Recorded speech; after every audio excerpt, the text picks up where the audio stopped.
Гамәлдәр. 19-нчы бүлек. Аполлос Коринфта сакта Павел илдең таулы өлештәре аша үтеп Ефеска килде. Унда бернисә шәкертте осратты. Һеҙ иманға килгәндә изге рухты ҡабул иттегеҙме? Дип һораны ул улардан. Изге рух тураһында беҙҙең ишеткәнебеҙ ҙә юҡ. Тинеләр уға. Һеҙ ниндәй һыуға сумдырылыу юлаһын үттегеҙ һуң? Яхья ҡылған һыуға сумдырыуҙы. Дип яуап бирде шәкерттәр. Яхья ҡылған һыуға сумдырыу гонаһтарҙан тәүбә итеү өсөн булды. Ул кешеләрҙе үҙенән һуң килеүсегә, йәғни Ғайсаға инанырға өндәне. Тине Павел. Быны ишеткәс, улар Раббы Ғайса исеме менән һыуға сумдырылды. Павел ҡулдарын уларҙың баштарына ҡуйғас, шәкерттәргә изге рух инде. Улар таныш булмаған телдәрҙә һөйләй һәм Алла әйткән һүҙҙәрҙе йығлан итә башланы. Унда 12-ләп шәкерт бар ине. Павел 3 ай буйы ғибәдәтханаға йөрөп, тәвәккәллек менән вәғәзләне, әңгәмәләр ҡороп, кешеләрҙе Алла батшалығы тураһындағы хакыйҡәткә ышандырырға тырышты.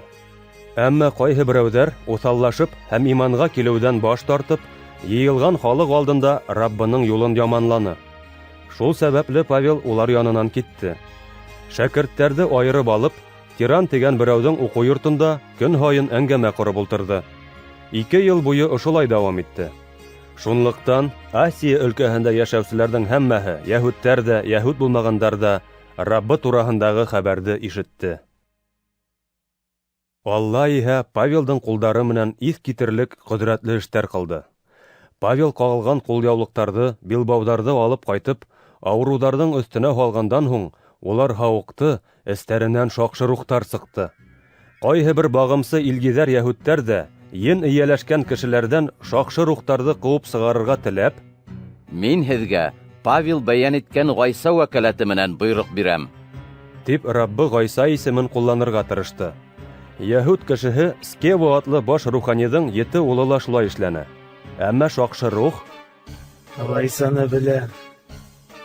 Павел да миңә таныш. Ә һеҙ кем? тип яуап бирҙе. Шаҡшы рухлы кеше бағымсыларға ташланды һәм уларҙы бик ныҡ итеп туҡмағас, тегеләр ул йорттан яраланған һәм кейемдәре йыртылған хәлдә сығып ҡасты. Был ваҡиға Ефеста йәшәүсе бөтөн йәһүдтәргә һәм башҡа милләт кешеләренә мәғлүм булды. Барыһы ла ҡурҡыуға төштө һәм Раббы Ғайсаның исеме тағы ла нығыраҡ ихтирам ителә башланы. Иманға килгән күптәр ҡылған насар эштәрен таныны. Ә сихырсылыҡ менән шөғөлләнеүселәрҙең күбеһе бөтәһе алдында үҙҙәренең китаптарын йыйып яндырҙы. Яндырылған китаптарҙың хаҡын иҫәпләнеләр. Барлығы 50 000 көмөш тәңкә сыҡты. Раббы һүҙе бына шундай көс менән таралды һәм нығынды. Ошо ваҡиғаларҙан һуң Павел Македония һәм Ахайя аша Иерусалимға ҡайтырға фекер төйнәне. Иерусалимдан һуң мин Римға барырға тейешмен. Тине ул. 2 ярҙамсыһын, Тимофей менән Ерасты Македонияға ебәреп, ул үҙе бераҙ ваҡытҡа Асия өлкәһендә ҡалды. Шул көндәрҙә Раббы юлына ҡаршы ҙур боларыш сыҡты. Гректарҙың әлиһәһе Артемида ғибәҙәтханаһының өлгөләрен көмөштән ҡойған Димитрий тигән көмөшсө бар ине. Ошо эш менән һөнәрселәр унан байтаҡ табыш алды. Үҙ тирәһенә көмөшсөләрҙе һәм башҡа һөнәрселәрҙе йыйып, Дуҫтар, мул тормошобоҙҙоң ошо кәсепкә бәйле икәнлеген һеҙ беләһегеҙ. тине ул. Хәлбуки, күреп ишетеп йөрөйһөгөҙ. Шул Павел, кеше ҡулы менән яһалған нәмәләр илах түгел тип һөйләп, Ефеста ғына түгел, бөтөн Асия өлкәһендә тиерлек күп кешеләрҙе ышандырҙы һәм юлдан яҙҙырҙы.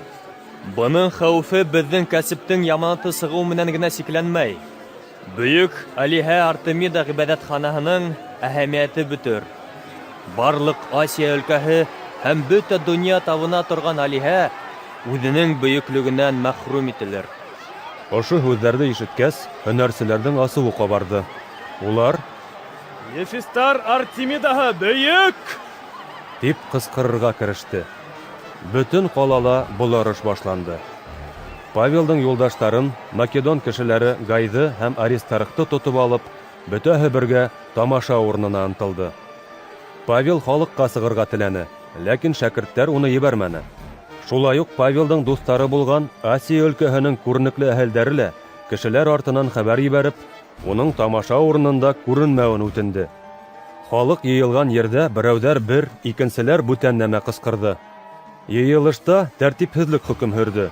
Йыйылғандарҙың күбеһе ни өсөн килгәнен дә белмәне. Ҡайһы берәүҙәр Искәндәр исемле бер кешене ғәйепле тип уйланы, сөнки йәһүдтәр уны халыҡ алдына сығырға мәжбүр иткәйне. Искәндәр халыҡҡа һүҙ әйтергә теләп, ҡулы менән ишара яһаны. Уның йәһүд икәнлеген белеп алғас, һәммәһе бер тауыштан Ефестар Артемидаһы бөйөк! тип һөрәнләй башланылар. Улар шулай тип 2 сәғәт тиерлек ҡысҡырышты. Ниһайәт, ҡала етәкселәренең береһе халыҡты тынысландырып, Ефес халҡы! Ефестың бөйөк алиһа Артемида ғибәҙәтханаһын һәм күктән төшкән изге ташты һаҡлаусы ҡала икәнен кем генә белмәй. тине. Бының шулай булыуы бәхәсһеҙ икән. Ул саҡта тыныс булырға, ҡыҙыулыҡ менән нимәләр ҡылырға тейеш түгелһегеҙ. Һеҙ тотоп килтергән был кешеләр Артемида ғибәҙәтханаһында таламаған, беҙҙең алиһәбеҙҙе лә хурламаған. Димитрийҙың һәм уның янындағы башҡа һөнәрселәрҙең берәйһенә дәғүәһе булһа, бының өсөн хөкөм йорттары һәм өлкә башлыҡтары бар. Бер-береһенә ана шунда барып ялыу итһендәр. Тағы һорауҙарығыҙ булһа, һеҙ уларҙы законлы халыҡ йыйылышында күтәрә алаһығыҙ. Беҙ хәҙер бөгөнгө ваҡиға өсөн фетнә сығарыуҙа ғәйепләнеү ҡурҡынысы алдында торабыҙ. Ә бит бындай йыйынды аҡларлыҡ һис бер дәлилебеҙ юҡ. Шул һүҙҙәрҙе әйтеп, ҡала башлығы йыйылышты таратты.